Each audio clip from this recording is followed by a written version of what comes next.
Bob is an HVAC estimator looking for a new job.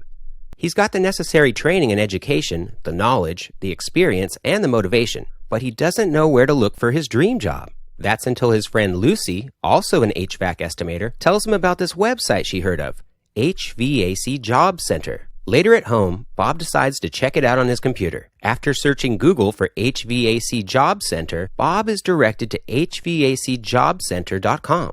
Wow, it's a job posting website just for the HVAC industry. There are HVAC estimating jobs all over the country, and there's even a category just for HVAC estimator jobs. Bob notices a search box at the top, so he refines his search, looking only for HVAC estimator jobs near him. He finds jobs he's never seen before, and a few seem very interesting. Bob also notices that he can register as a job seeker. He does so and follows the easy steps to create his profile. He can even add his resume to his profile and apply to jobs with a click of the mouse.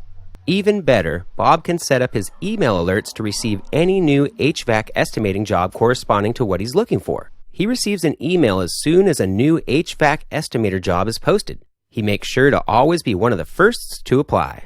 Bob continues to spread the word about HVAC Job Center among his other HVAC estimator friends. He ends up finding his dream job on hvacjobcenter.com and living happily ever after.